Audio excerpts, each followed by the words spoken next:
Hello everybody, welcome to Monday Premier League Chronicles, or let's say also Carabao Cup Chronicles today. The champions. I got Cass here with me. Oh, look at the smile, man. Look at the happiness. And yesterday I told every United fan that don't let anybody take away that joy from you. They're going to try to belittle this competition, Cass. They're going to try to take away the joy. Speak on it, Mo, man. I always say that, man. I always say people try to take the joy out of the fans. Football has become all about banter, not joy. Like, you're trying to celebrate and people are like, no, you shouldn't celebrate. It's a small trophy, but you were just celebrating last year.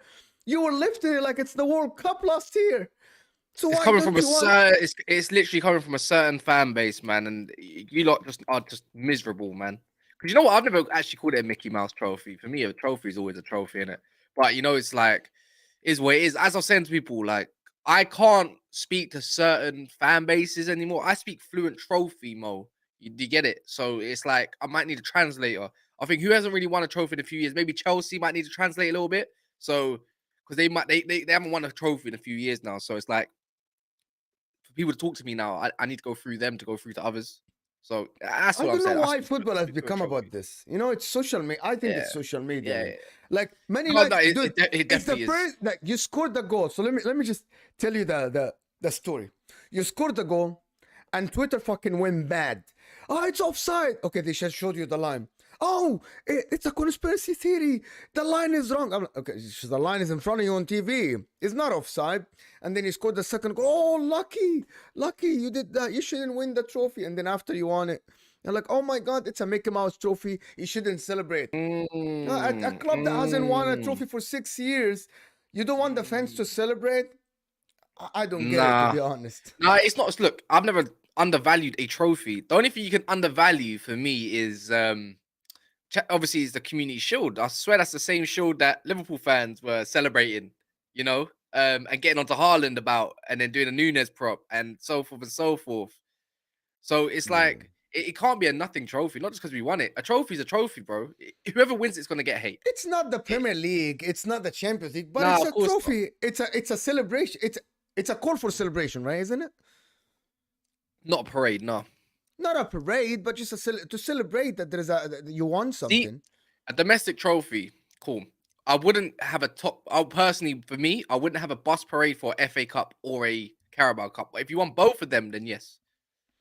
Parade Maybe, is for but me. I don't think so. For me in Italy, no cup, no Super Cup. Yeah, for me, a parade either requires a Premier League, a Champions League, or at least two cups, or even Europa League. Yeah, Europa League as well. Or two domestic trophies, like FAs. Not the two cups, to be honest, because they are not like FA Cup and Carabao Cup. You can. It's a domestic trophy, and like, people don't understand these are big cups in England. Like, FA Cup's obviously got more significance to it because of the history, but a lot of people won't understand the history or the magic of the FA Cup and what it actually means, especially to older heads and teams that, you know, think they have a chance of winning it in a year or getting far. So yeah, you know, it's calm, man. I speak, you know, like I said, man, I speak fluent trophy now, so it's all good. So, you know, it's not I want to get Man United out of the way before we start with the Premier League. Is that you on top, or that's the start of going to the top? Wait, one sec. Thunder Road, he's saying these results is the graphic is way off. Is it? Oh, is it old? Are they old results? Is it the old results? Who put the old results in? That'd be my fault. You know what? While you do what you're doing, Mo, ask me the questions. I'll update you. Oh my God! Actually, you can talk about Man United. I can update it as well. Are you sure? Because I can do it. Well, I can do it now as we talk, innit? Okay. It's not my fault. I'll do. How about this? I'll do upcoming fixtures. How about that? That'll do. Yeah, you can do upcoming fixtures. Yes. All right. Cool. But let me talk about the number. The question is this the start of something big, or this is already you reached already not the top, of course, because you haven't won the Premier League and the Champions League. The pinnacle of the season. Is that what you're asking? Yes. No, of course not. Did you not hear what Eric Ten Hag said? Actually, no. Sorry. Let me put some respect to his name. Eric Ten Quad. Did you hear what he said? So he said, yes, we won the cup, but now these are not allowed to drink champagne and nothing. We go again. Yeah. So for me, it's like this isn't the only trophy that we can win this season. There's still another FA Cup and there's still Europa League. We just beat the best team in Europa League, bar Arsenal, obviously, in the Europa League. Now we're gonna go for that because we're also in the round of 16 for that. That's only a few more games to go. Yeah, you have to play the teams twice. It's a ball ache, but it's Real Betis are not exactly a great outfit this season compared to last season or the season before that. So this is not the only thing. Now that we've got that and pretty much top four secured in a way, it should be secured. That was the aims for the original season. Was probably let's see where we can get for the season. Then it changed to okay, top four. Okay, now it's changed to a trophy and that, but that doesn't mean it can't change again. Now I'm kind of expecting to go far in either competition and obviously pressure the league as much as you can because you're just gonna have to keep winning. Look, we've won in February, right? 7 out of 8 games with 1 draw. Tell me, Mo, did you even think that was going to happen? Yes. You're with me from the beginning of the season. You know I'm a Ten Hag believer, right? I'm like Ten Hag for me. You know I'm really about tactics and watching the game from a different perspective. Eric Ten Hag is absolutely a genius, and it's not even a joke. No. He's a bored wizard. It's not even a joke. He's like, for me, he's like Ancelotti, but in the league. Like, you know, he reads games and his man management is top notch. So he's so good that I believe that Man United can do something. After especially having Casemiro, of course, and signing Casemiro, I thought that this team can go all the way. Listen, you're 8 points behind Arsenal with the same amount of games played. You're 6 points behind Man City. You play Liverpool this week, and I asked Ty about this, and he said, as of now, you should be in the title race. Man City were 7 points behind Liverpool at even a later stage than this last year, and they still won the title. Arsenal won 2 games on the bounce. You won 4 or 3? 3 games. Man United. Actually, you won in the league. Actually, you won more than that. Yeah, in the league we won more than that. No, in the league I think Arsenal. We got 2 wins. You drew leads and then yeah. I think we got like I don't know what the actual form is in the league for us right now. I don't know if 2 wins, 2 draws. 2 wins, 2 draws. And a loss, isn't it? No, sorry, 3 wins. One again, it's 3-1 and draw and a loss. Yeah. To who? We lost against Arsenal. No, that's way back. Yeah, but but a lot of the games we've been playing are cup games. Yeah, but you beat, won okay, against cool. Palace. Look, we beat Palace, Leeds, Leicester in the league. And you drew against Leeds. We drew against Leeds, and before that, you lost Arsenal. Yeah. So who says that Man United cannot push Arsenal all the way? Cannot push Man City all the way? I don't want this narrative yet because I know Daps was going to say, "Oh, just call it for what it is, Man United fans. You're in a title race, whether you like it or not." But you're the same people that discredit us out of the title race as well. So I'm going to do it 1 game at a time bullshit. I know I'm not looking at the camera, by the way. I'm just updating some stuff for Mo at the moment. Yeah. But, so bear with me. But yeah, no, that's the truth. That's the truth of the matter. Looking at it from a neutral perspective, I think Man United, until maybe game week 32, if you're still 8 points behind, yes, I'm gonna say you're out of the race. But as of now, you're still in the race. There is no question for me. Listen, it's only 24 games played, man. This is 14 games left. Do you know how many points? 14 games left. That means 42 points. That's a lot of points on the board. There's a lot of points. Yeah. But do you believe they can get over the line, Man United? Are they going to drop off? It's not only about you. It's not only about you. It's not only about you. It is about us. We're main characters now. No. It's not only about you. It's also about other people. Can other people keep winning as well? You can have a blip. Do you know what I mean? Arsenal will have Europa League Thursday nights. Thursday nights are coming for Thursday. Exactly. Anyone can have a blip. Exactly. And also, I don't think this is the season where someone will go on a 10-game winning streak. I don't think that's going to happen this year, especially with the Champions League. Well, I don't know. I think Yeah. it can come close. It can come close. I'm not saying to who. Arsenal. I think Arsenal can go close. What about Europa because League? What about Europa League? I think Arsenal have enough in the bank against Sporting Lisbon, and I think against their upcoming fixtures, they got like 4 home games and 1 away game. Yeah. Arsenal, they have like this easy. It's not easier run. It's no, every easier game's run. not easy. It No, gets harder as the they league play goes Fulham on. away, man. Let's see if they win Wednesday.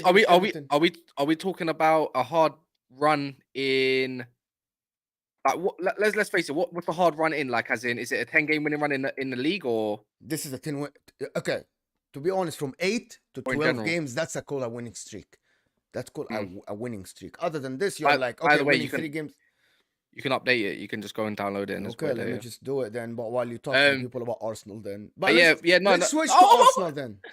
You don't want to talk about Man United yet. Let's talk about them a little bit later. No, let's talk about Man United as well. But to be honest, Man United for me are like, you won the cup, you won the both teams were absolutely not great, to be honest. But it's a cup final. You know what I mean? Your players, and Erik ten Hag said after the game, when you have the Varans, the De Geas, the Casemiros on the pitch, these are leaders that won trophies many times. So, is it best to start with do you want to start with Man United first? Because it's the main game. I want to get the cup out of the game. Yes. All right, let's talk. All right, cool. Let's talk about Man United. If you guys in the comments don't mind. By the way, big up everyone in the comments. If you don't mind, just taking a couple seconds to like the video. If you haven't, there's 140 of you in here currently. Obviously, big up all the guys and women and people that guys and women, girls, however you identify is up to you. It doesn't really bother my day. Jack, I hope you're gonna behave. Well. I hope you're gonna behave today. But yeah, definitely. But yeah, if you don't mind getting the likes up. What was I gonna say? So on Man United, for me, it is like it's not performance. We've never really seen a performance amazingly in a final by any respective other than maybe Liverpool versus Tottenham in the Champions League. Like finals is not about your performance. It's about, are you defending well? Are you doing the basics well? And can you get it over the line quickly? Like goals matter. Just get your goals. Can you do that? Can you do that for me? That's the way it's always been. So Man United didn't play the great, but Newcastle were bad. Like other than St. Maximan, who was really doing anything? Actually, I thought the whole team was very nervous. Did you see all of them? But they were all over. They were all over. But that was the same with us. We looked kind of nervous. Did you not see the first 20 minutes? Like other than the first 5 minutes of Man United, we looked nervous. They were kind of all over us. I don't want to tell you I was right, but I told you that Newcastle will have the majority of ball position. They're actually going to press you high. They're not going to let you play football, and you're going to play long balls behind them, which is exactly what happened. Yeah. So for me, the way I'm going to try. What was the plan? Tell me what was the plan for Erik ten Hag this game? I just think defense, for me, is keep your nerve, defend well, keep your shape, and the goals will come. That's the way I looked at it. Because if you get the early goal, if you get that goal, they're going to have to come towards you. And then where can Man United play best? Transition. Do that. The thing is, we messed up a lot of transitions. A lot of the balls that we could have played, Bruno Fernandes, Fred, one of them. A lot of them were Bruno, to be fair. Casemiro even. And he had a monster class display. A lot of these could have went towards the left, but decided to go to the right. Like, we messed up a lot. And we've also, we played 3 massive games in a few days. We just played Barcelona as well. Back to back. Do you get what I mean? So it's just, for me, I think that would have been Ten Hag's message. And I think that's been the message every single game, I'll be honest. Because Newcastle can't handle the shape. They can't do it. They struggle to score. But they done well, though. They get there. I think Callum Wilson was absolutely atrocious. Like, absolutely atrocious, to be honest. One of the things... It was good. Bruno Guimaraes couldn't... I said this on stream. They weren't bad. St. Maximan wasn't bad, but for some reason he faded away after 30 minutes. Like he faded away when Wan-Bissaka came on. Second half, we created 3 chances from Wan-Bissaka tackles alone. Yeah. I think yesterday, one of the things I noticed is that Newcastle players didn't believe that they're going to win this game at any point, even from the beginning. They didn't believe that they will win it. Man United players, I saw... players like Casemiro, like Bruno Fernandes, it looked like these players are ready to win this cup. They wanted it more than Newcastle. It's not about tackles. It's not about... It looked like they were prepared more. Like Newcastle, when you're just happy to participate in this final, they were like, We're here. But If we win, we win. And even their fans, look at the fans before the game. They were like, if we win, yes. If we don't win, it's okay. We'll go again next year. But Man United were like, no, we have to win this. It's our cup to win now. This is our trophy now. Look, for me, it's. I'm gonna do a comparison. I'm gonna do some comparisons. I think it's only fair. De Gea was there when he was needed, but you didn't get troubled. Karius was not the issue yesterday. Nick Pope probably would have saved that deflection through Nick Pope reactions, and obviously he's massive and he's had a lot more games. But Karius weren't the issue. In behind their fullbacks, Dan Burn had an atrocious game. Trippier didn't want to get as far forward, and when he did in the first half, he stopped doing it. Why do you say Dan Burn had an atrocious game? He had an atrocious. Anthony created nothing. No. Anthony kept beating him. We kept playing 1-2s down that right-hand side. Nothing happened. Nothing happened. But he had an atrocious game, bro. He couldn't get up the field. He couldn't get past Wambi. And also Delo. He didn't help St. Maximan the way he should. He sat back. Anthony, I counted it. It was 5 times he decided he want to give him the shimmy in the shoulder. And he still don't want to put a foot in. Come on, man. Anthony did beat him. Yeah, but Anthony didn't do anything. Anthony only needed to play 1-2, and we created chances from the edge of the box because Anthony held it up and waited for the team to come. That's all you got to do against Anthony. I think Anthony actually had a bad game. This is where me and you differ. Without Anthony, he does. I get it. Look, he just wants to hold the ball. You're saying you hold the ball and stuff like that. He holds the ball. He keeps the shape, and he does his 1-2s, and he lets it go and switch from side to side. Yes, could he got a goal? Maybe he got a couple shots off. But he done the fundamentals well. And we're talking about performances right now. We're comparing performances, right? Mm-hmm. In that team in the first half, especially Mo, who really had a great performance for Man United other than probably nobody. Casemiro and Alessandro and the defense. And Varane. Let's say the defense. Yeah, the defense. So they were disciplined. But Luke Shaw didn't get up the pitch to help. He was kind of scared. Yeah, they are worried. The loading didn't get really up the pitch. He was kind of scared. Casemiro gave away the ball a couple times, but no one wants to talk about that. Fred was just being Fred, and you don't know what you're gonna get. Everybody gave up the ball the first half. You weren't great. Actually, that free kick saved the look of Man United that first half. Yeah. But that's what I'm saying. And then look at this. Weghorst didn't have the greatest performance in the first half. No, I disagree. That he played for Rashford to get the free kick actually negates everything. I'm gonna wait for that though, Mo. But we're talking about the overall performance. Now, if we're gonna say the same about Anthony having a bad performance, he didn't do much difference from what Weghorst did. It's that Weghorst upped his game in the second half. Anthony tracked well, knowing that Newcastle slowed down, and we gassed them out. This is what I'm saying. Things that go unnoticed.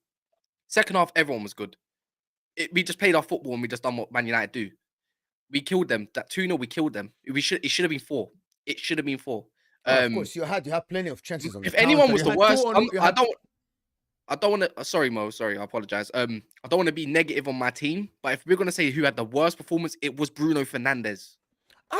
There's nothing negative from yesterday. Actually, listen, a final is a final. You know what I mean? Real Madrid against Liverpool last year, 1-0. Who remembers anything in that game other than one thing? Real Madrid won 1-0. That's it. A final is a final. It's not a league game. You win the game, you lift the trophy, you move on to the next. I think that's what it is.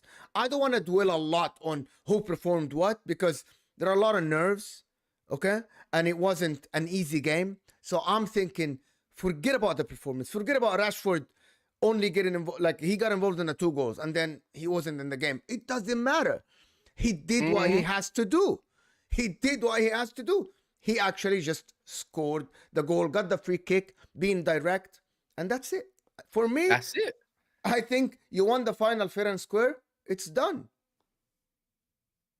Yeah, I think it's done. It's for me. United did the job. They got over the line, and people were scared that, oh my God, it's the first trophy. Maybe Newcastle. And I'm not a United fan, but I thought that maybe United would be nervous. Not at all. I know that they were scared, but I think these are instructions from Ten Hag. You're saying the lows didn't go up. You say Shaw didn't go up. I think maybe these are instructions because I didn't see Rashford helping. I saw Rashford waiting for the counterattacks, and I think this is Ten Hag's plan. Maybe that could be it. That really could be it. And it worked. Did you get the free kick at the edge of the box from Rashford getting the ball and going direct on Kieran Trippier and Bruno Guimaraes, who was so nervous, by the way. Very nervous, by the way. Oh, it's just I think everything I said, everything that I feel like I said yesterday about not being nervous and this, that, and the other, and about their team, I think I was right. St. Maximan gassing out. Bruno Gomes, his first game in weeks, right? Through that red card that he had. And also on top of that, them gassing out. And I think that was it. And I think we just had too much quality. And we have also on top of that, Champions League Varane. We've got Casemiro leading us out, and another World Cup winner, who is also won the league, leading us out. That whole Bermuda Triangle, as Ty calls it, led us out there and got us going. Phenomenal. And you can't deny it. Bruno's a winner. He wants to be a winner. That's all he moans about is being a winner. So there you go. Vegas character showed up. Don't want no more hate. Got more trophies than Harry Kane already, and he's been at the club for what? Not even over a month, 5 weeks. You get it. This is little things. And but yeah, man. But guys, 15 likes away from 100. Make sure to smash that like button if you haven't yet. And yeah, man. It's I think now 13. So yeah, man. We got all the positives for Man United, all the negatives on Newcastle. Getting called not a true fan. No names. Because I wasn't at the game. But yeah, man. I ain't spending £400 to go watch the final. Not in this day and age. No. I couldn't get a ticket. I would have been there, but at least I was in Manchester, right next to Old Trafford, celebrating with fans. There we go. Then don't ever want nobody trying to talk to me. I want to respond to a comment. I'm sorry. Go ahead. No, you go ahead. No, I was just gonna say, look, Newcastle fans, you did win a trophy. You won the Trafalgar Square trophy. There you go. You took over. You had your experience. You seen United now. Fuck off home. There you go. We won Wembley, where it matters. Yeah. I just want to respond to a comment about like people saying I don't have this energy when Inter beat Juventus. I literally said exactly the same to the Inter fans when we won the Super Cup. I said, just let's enjoy it. Let's not get carried away, but don't let anybody tell you it's only the Super Cup. Just enjoy it. It's a Super Cup. It was both teams played the first team. Did you play a second fiddle team yesterday? No. Did Newcastle play a second fiddle team yesterday? No. So why people want to take the joy away? So anyway, Man United to celebrate this. I want you because to talk about something. I want you to talk about Casemiro. Okay, I'm gonna make a video about the best defensive midfielder in the league, and you guys won't like it. However, I think Casemiro adds a different value other than football. He's absolutely been very, very good. Casemiro is a freaking leader, and a leader in every aspect of the game. Every aspect, in terms of telling players where to be, calming players down. I know that people think he's a hothead. He's not actually. Casemiro, you'll never see Casemiro rattled, by the way, on the pitch. Never. When he does something and kicks somebody or something, it's not because he's rattled. He knows what he's doing. I always liked Casemiro. I thought he's absolutely brilliant next to Kroos and Modric. And he is the one who actually changed the way Man United play. Of course, with Ten Hag and Martinez and all of this. But I don't think you would be where you are now without Casemiro. It's as simple as that. Exactly. Zero chance. But the fact that people want to talk about Casemiro being the best defensive midfielder now in the world, in his position, blah, blah, blah, you can say that, but also there are other factors to it. We can't just say that. We can't just say he's the best now, because if you put him in comparison with Partey in terms of passing abilities, for example, I think Partey's a little bit better. However, tackling I had troops today, and Monts and Lewis all agree that Classemiro is the best DM overall, maybe. Overall right now. Overall, but there are other aspects to the game. So, for example, if you put Casemiro in Pep's system, maybe Rodri suits that system better. Of course, systems are systems. Exactly. But overall, maybe Casemiro now is better because of Man United, but also you shine in Man United because he doesn't have. I don't think he has superstars around him in terms of like Bruno Fernandes is good and all, but he's not like a Kroos, or he's not like Kevin De Bruyne or something like. You know what I mean? But then again, you can't imagine though. But with super chat, we say system. I know, I get it. I big up AMT for that. But we say systems. But if you put Casemiro in that system for, let's say, City, you already have all the ball. He's instantly going to make your defense better where they're leaking goals anyways. Yes. And maybe you can't dictate. Maybe he might not be the greatest dictator in the world, but who said he can't do it to a great enough degree? Who says he can't do it? Who says Rodri can do this and that? But that's what I mean. That, I'm not even trying to. I'm not even trying to compare that. Yeah, man. but to be honest, all I want to tell you is that how impactful he is, you would not be where you are without Casemiro. He basically changed Man United. He's different. He's different. He's different gravy, man. I think he's one of the best I have seen in the last. Okay, let me just say that in the best DM I've seen in the last 10 years is Casemiro. Since 2014. Here you go. For me, he is the best DM I've seen in the last 10 years. There's no one better. Yeah. No one better. Yeah. Don't tell me Busquets, by the way. No. Don't tell me Busquets. No, I can't lie. That's just my opinion. This is my opinion. Because I think Busquets cannot defend. He cannot defend. I don't know, man. Busquets reading the game but and dictating is... He cannot defend. You can't tell me Rodri's the best. No, it's not the point. John Terry was slow, and yet he was dead slow, and he was one of the best ever Premier League defenders, top 3 probably. Busquets is like Rodri, but even better. So let me tell you. I think if you go watch, see the stats, and I'm not like a stat merchant, but this is something I noticed since 2010. One of the problems with Busquets is that when Barcelona gets counter attacks or pressed, I know that you think Busquets gets the ball. No, they don't. Barcelona usually concede 30% of the attacks on them. 30. That means every chance in a 3, every counter attack or something, it's a goal on them. I think because the Barcelona system is based on having the ball 80% of the time. But the thing about Casemiro is that he didn't have to do the work that Busquets did at Barcelona, because Kroos and Modric are so good that he only had to pass the ball to the guy next to him, and they did all the work. All he had to do is stop the counter, stop the transition, and also position himself in the right place to stop the other team from getting into the right positions as well. I think this is what Casemiro did. And he's so underrated because people are so obsessed with the ball position defensive midfielder, the likes of Busquets, the likes of Pirlo. I'm not comparing him to Pirlo. He's a different type of player.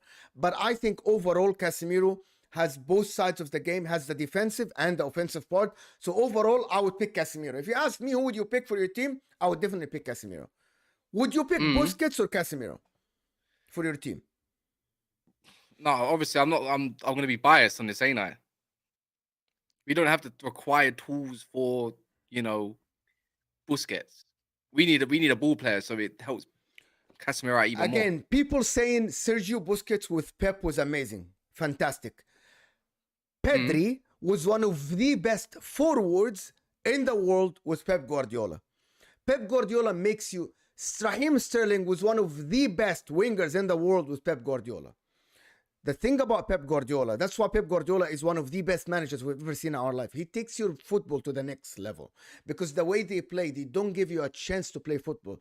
You play to Man City's or Pep's team, to Pep's team's plan. You play according to what he wants. So Pep Guardiola made Raheem Sterling score 100 plus goals. Pep Guardiola made a lot of players better than what they actually, not what they actually are, because they reached that level, but it's that Pep Guardiola actually takes you to the next level. And that's what Sergio Busquets after this with Barcelona was good as well, was great, okay? But it's not the same. Casemiro with Ancelotti, with Zidane, now with Erik ten Hag, is great. He's absolutely in different systems, by the way. I think I'll pick Casemiro. That's just my opinion, to be honest. Over the past 10 years, I'll pick Casemiro. 5 Champions Leagues. And again, playing against Messi, Suarez is not easy, man. It's not easy. Yeah, true. Zigo, Cass, you worried about midfield getting dominated yesterday? Let me just do that. Did Man United park the bus in the Carabao? You do what you have to do, AMT. Guys, I wouldn't say so. I would call it more tactical, because keep your shape, gas them out, then go. I think that would have been it. You can't press for 90 minutes. They were always gonna come hard, pause, and do their thing or try to. We just kept our shape. We didn't get dominated. I wouldn't say domination, because if it was actually a toe-to-toe game, if we're really thinking about it, we'd definitely dominate that midfield. We'd dominate in every. I think second half goes to show everything you need to know about Man United's midfield. Right? Fred showed up, Sabitzer came on, and it was just about what can you do? How do you maintain it?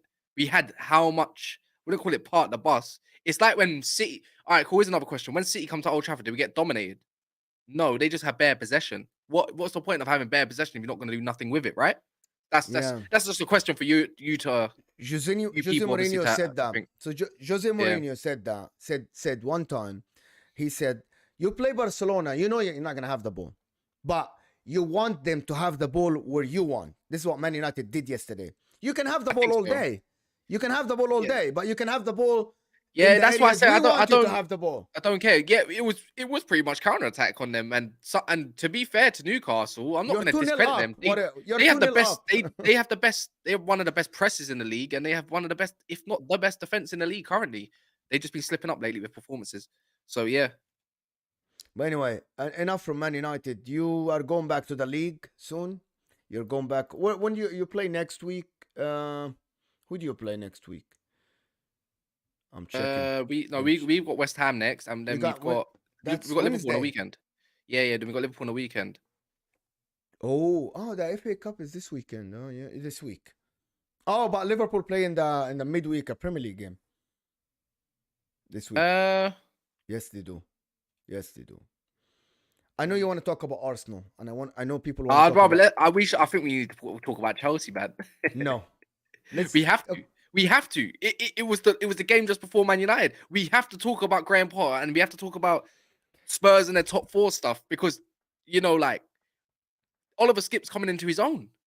I don't like him. I don't think he's a top player, but fine. No, yeah, but he dominated Oliver Skipp. We have to be nice on Tottenham. We have to be. We've got no choice. Do you get what I mean?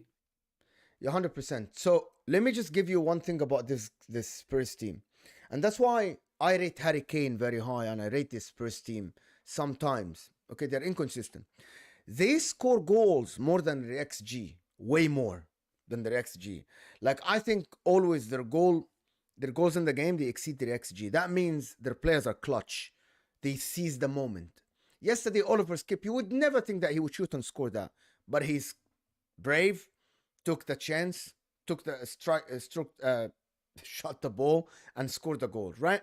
Kepa Arrizabalaga, I need to be asked about that goal, to be honest. However, a goal is a goal. The second goal, a corner, delivery, good delivery, near post, Eric Dyer touch, Harry Kane, boom, game done, set and done, 2-0. However, Chelsea yesterday, if someone tells me how Chelsea, if you're a Chelsea fan and you tell me, in the comment, please tell me, what was the plan yesterday? Was it counter? Was it ball position? Was it from the sides? What was Chelsea yesterday? You watched the game, actually.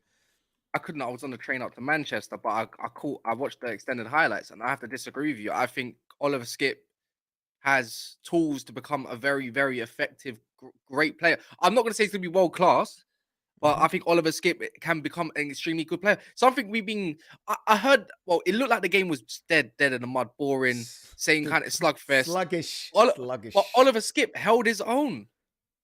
Against, I get it. It's Chelsea, innit? Anyone can have 3 points these days.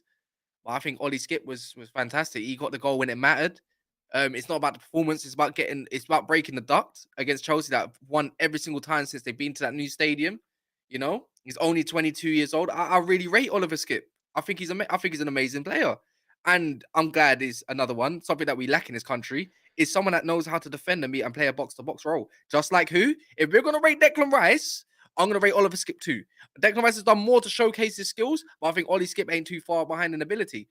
That's my issue. That's my I'm going to say what I think. I think Oliver Skipp, if Tottenham wants to move to the next level, Oliver Skipp should be a bench player or a squad player. That's it. He cannot be your starting defensive midfielder. That's my opinion. Maybe he'll improve, but as I said, 22 years old, maybe he can improve. One of the people that we're actually sleeping on is actually Hojbjerg. He confuses me though, Mo, man. Like, one game he'd be great, and then the next game he's like, I don't know what I'm gonna see from Hojbjerg. But this season he's having his best season. Do you know that Hojbjerg has the best stats of all the defensive midfielders in the league? Yeah, but you got to think about the way Tottenham play and the way they soak up pressure, and the way there's going to be obviously a lot of the time where you're actually confusing that, because he actually has the most goal and assists of all of them. How many then? In the Premier League or overall? In the Premier League. Okay. Because I was about to say, Casemiro's got 5 goals. I know Casemiro got 5 goals because he scored in Europa League and he scored in the FA Cup. No, I'm talking the Premier League. So Hojbjerg has, I think, the most successful tackle. His passing ability is better than any. I looked at it. I'm gonna do a video. I'm gonna do something about the best midfielder. I'm gonna show the stats. I know that I don't want to be but also stats tell a story. When you score goals, They tell us and a you story, tackle, but not the full story. But I want to see his exactly, of progressive. course. I want to see his progressive plays because this is where this is what I want elevates to me. show. If you're gonna have a DM like Hojbjerg, you need like a Bentancur and maybe another creative box to box. It'll make him look better and get out the field. Let me see what you can do in the opposition half where I think you'd be more effective. I'm not gonna sit here and tell me that Hojbjerg is shit because he's not. He's effective, and that's what I like to hear. That Exactly, it's it's the not word shit. effective. But if he could play, it's not his game to play progressive passing. It's just his game. It's just to break up and give it to the better player.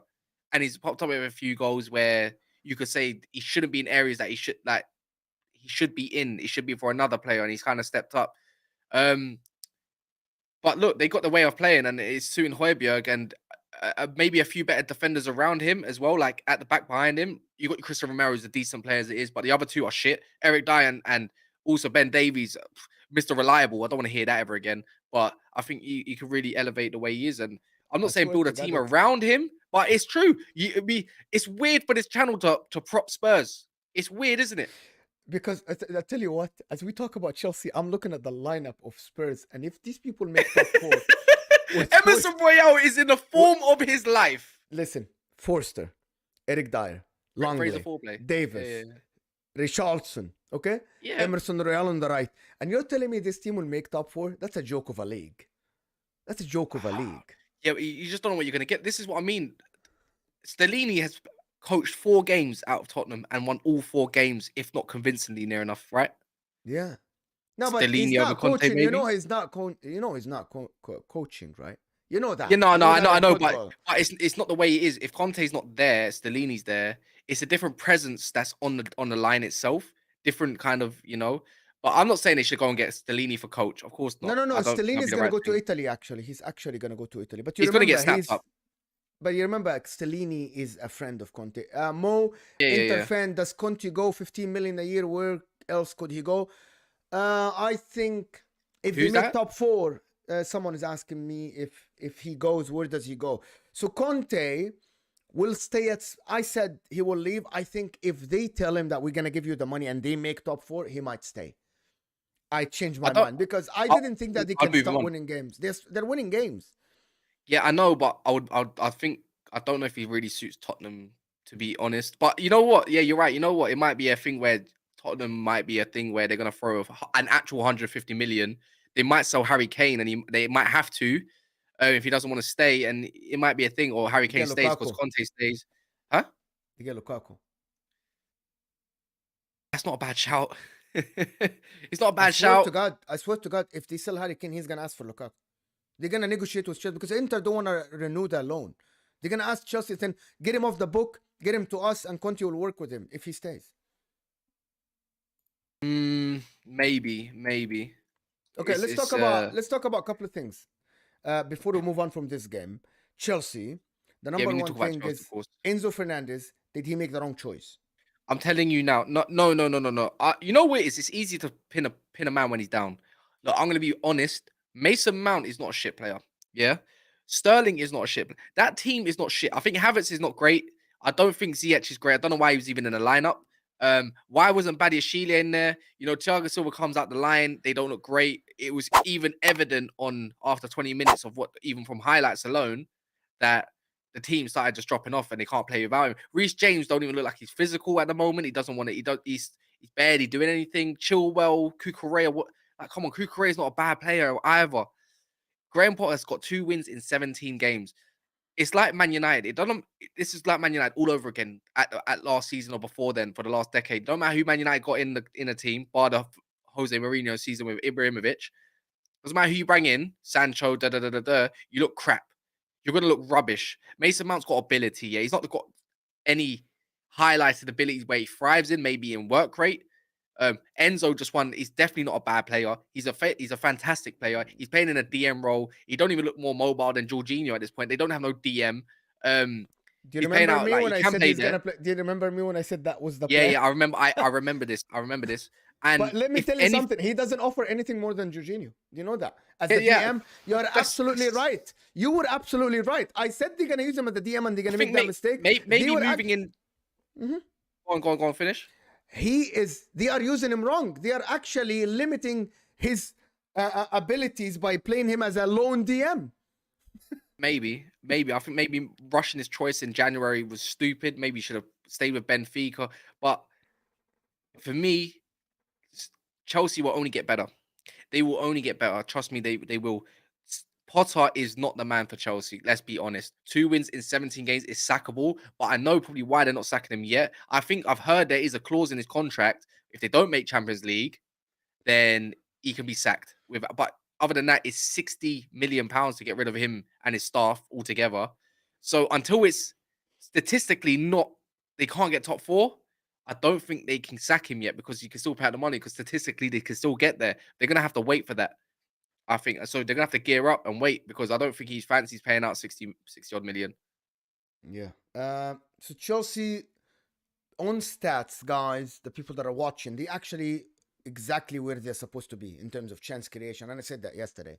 Chance creation, chance conceded, everything. They are exactly where they are. However, Chelsea, after 24 games, they have negative goal differential. I think that has never Marcus happened. Rashford has scored more goals this season than Chelsea Football Club. That's how Let that sink in. Yeah. Let that sink in. Mad, isn't it? In the Premier League. No, obviously overall. In the Rashford's overall goals is more than Chelsea's overall in the Premier League. Chelsea have -2 goal differential, guys. Just 24 games. They're on points with Aston Villa. Yeah. 4 points ahead of Crystal. Imagine that. It's unbelievable. Yeah. Did you bring up the comment from AMT before, by the way? Yeah, I did read the comment. Yeah. We responded to it. Is it the one about parking the bus? Oh, okay. I don't want to hear that. What else? I'm a winner.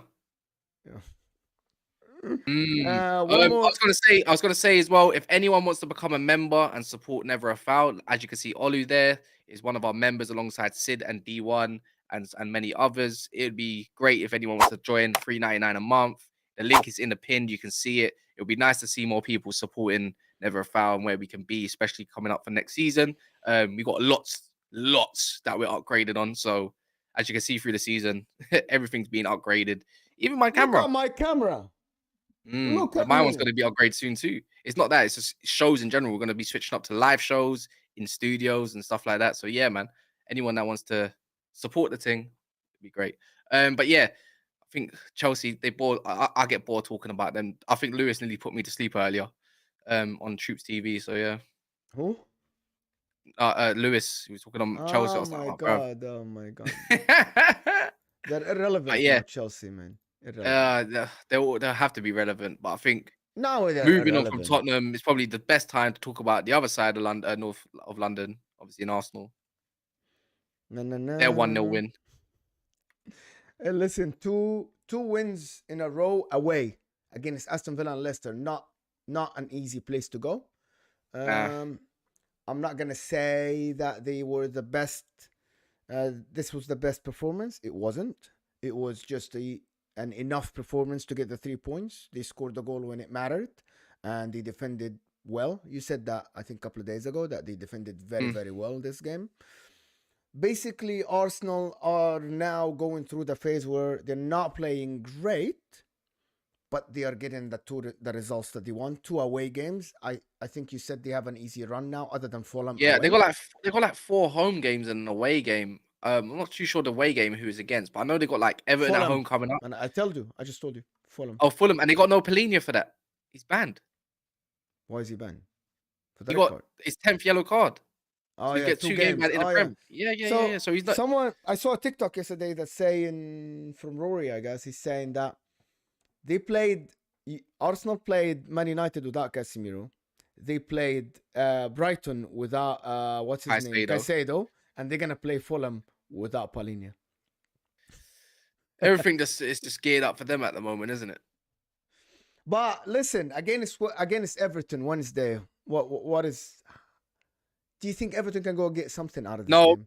No, Not at all. Everton are getting smoked. I'm talking not any like little smoke that might come up in flames, like I don't know, from a cooker and your tea towel gets caught in it. I'm talking I'm talking smoke. I'm talking London bridges falling down smoke. I'm talking Samuel Pepys back in the day with the bakery setting the London fire smoke. They're getting cooked. I'm thinking 4-0.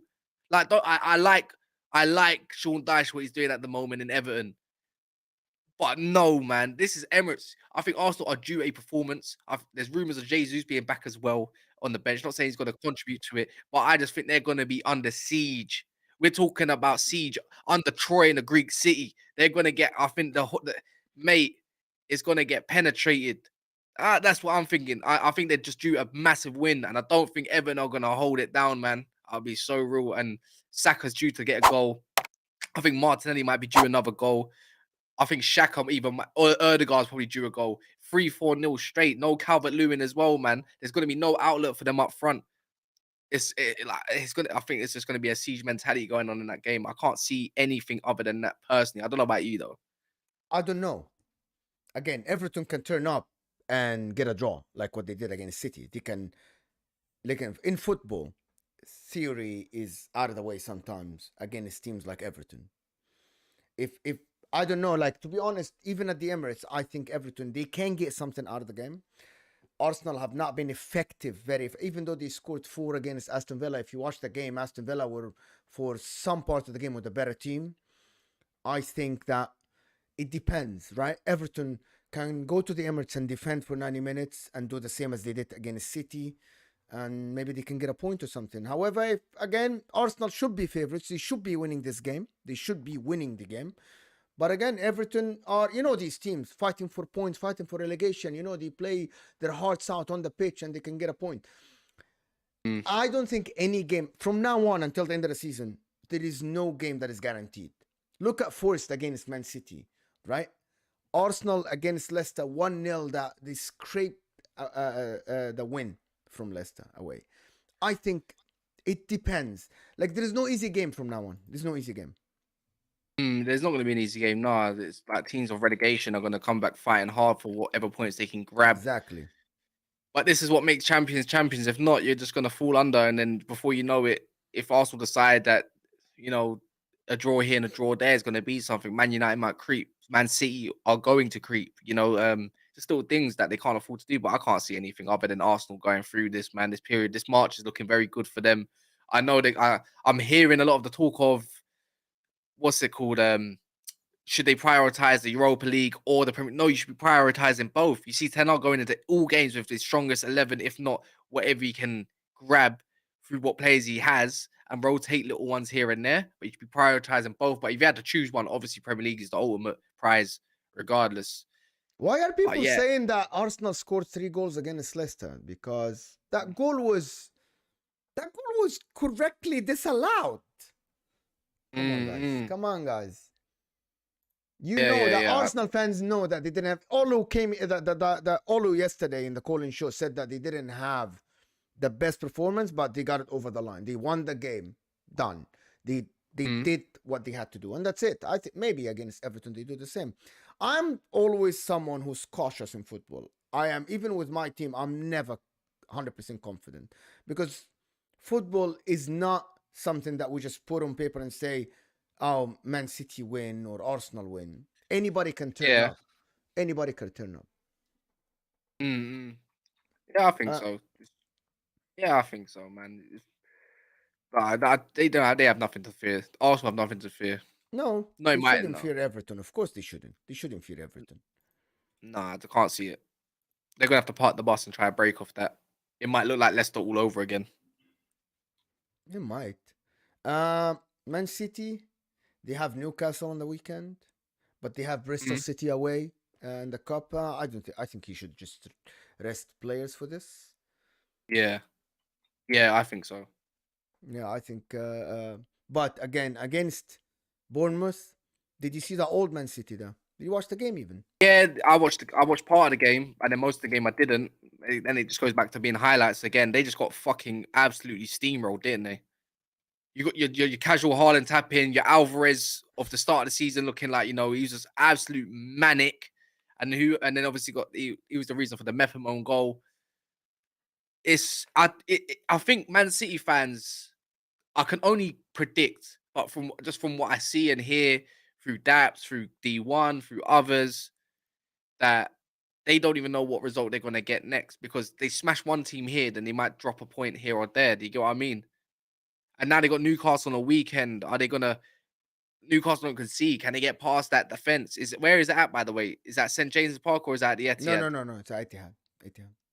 So yeah, the Etihad. You know what's going to come through Newcastle. They're just going to press, sit back, counter, and obviously go through that and see what they can grab. It won't be easy, but at the Etihad they should be winning these games. And if they have to win this game, so yeah, there is a little bit of pressure because they have to keep pressure on Arsenal. Otherwise, you're going to keep slipping.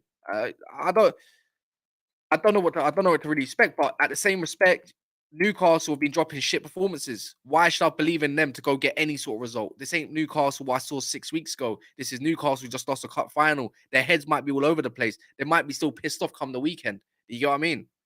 I'm 100% with you on this. I'm 100%. I think this Man City should win this game. It's again Newcastle coming from a terrible performances week in, week out. Lately, they haven't been scoring a lot of goals. Man City coming from that away win against Bournemouth, the big win, lots of goals. Alvarez, Foden now back in the picture again, playing well and scoring goals. Alvarez now, he got a goal, I think, and another goal that was called as an own goal, and I thought it was his chance. Haaland scoring again. I think Man City should win that game on paper, to be honest. But however, again, Newcastle can turn up. I don't know, but I'm expecting Newcastle to give Man City a good game.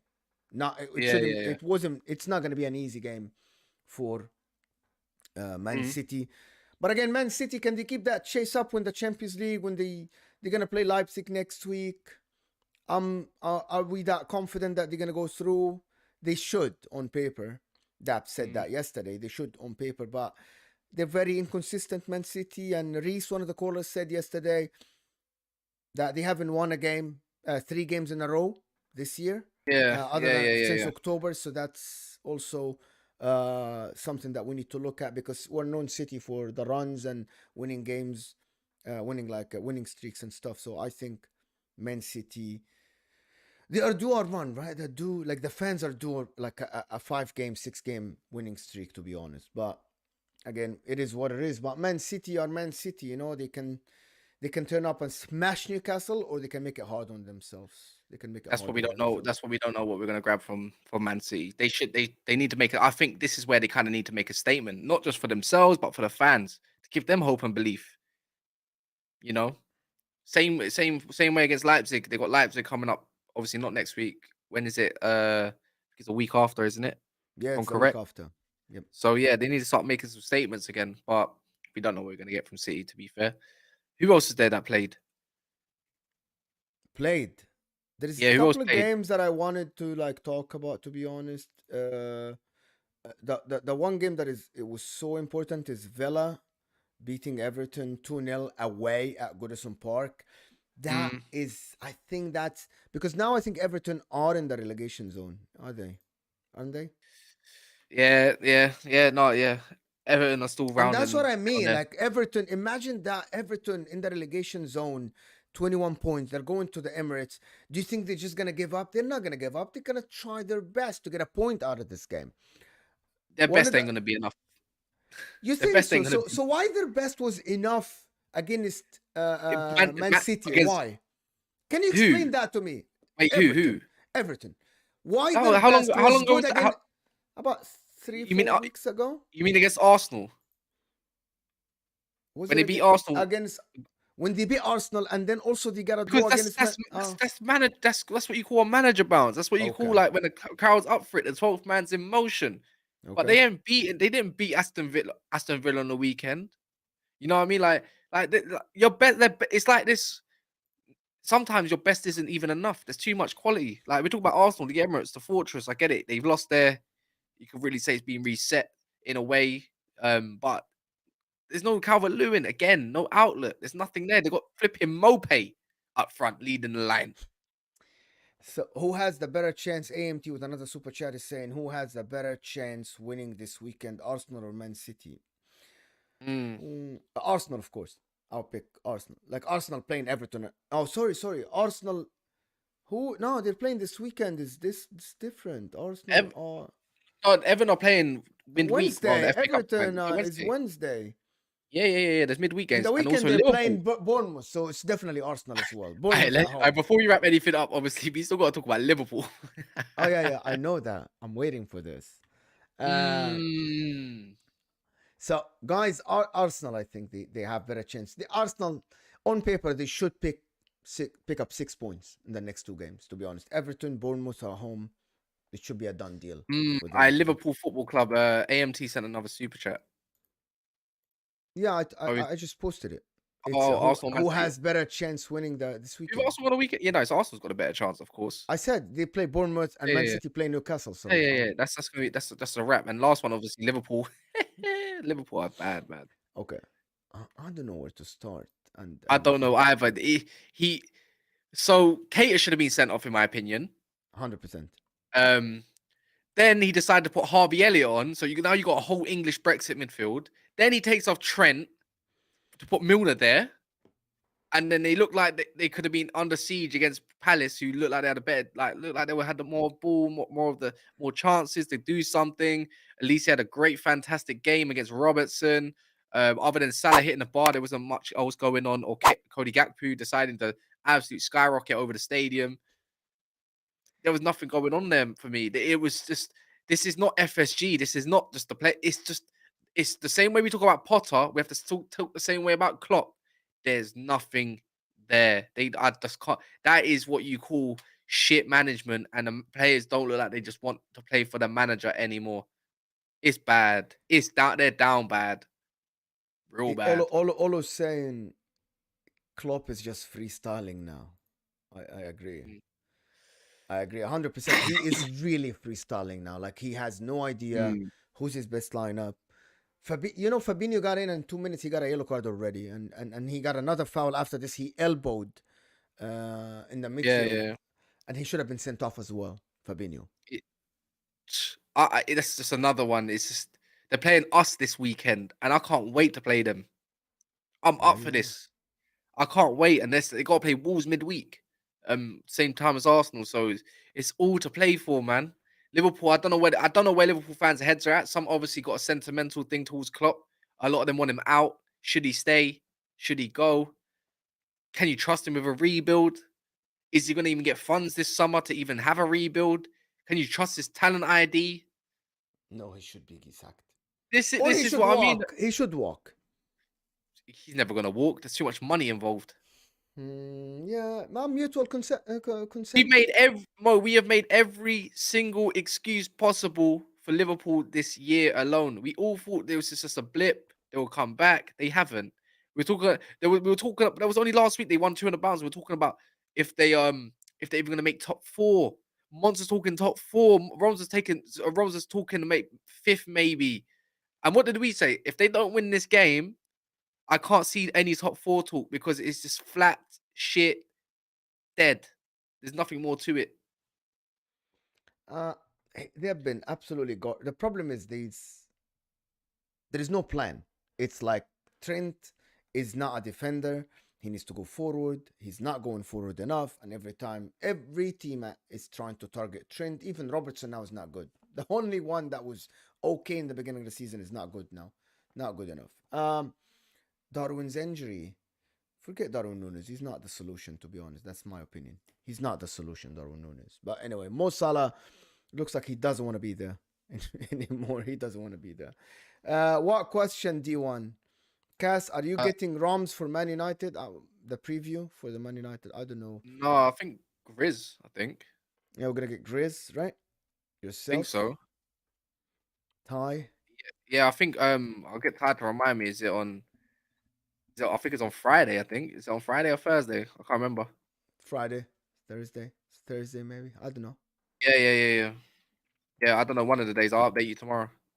Yeah. But anyway, that's it. There is no important results. West Ham winning 4-0 as well. That was amazing in the second half, to be honest.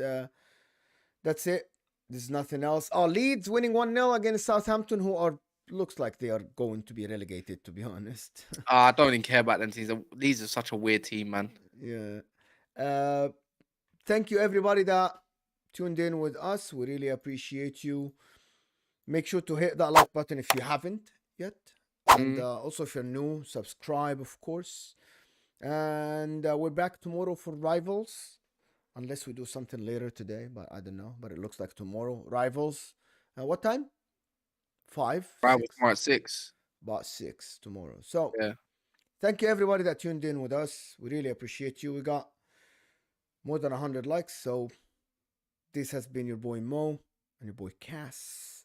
And we appreciate you. Make sure to check the description if you want to become a member for the call-in show. Also to support the channel. And we're out.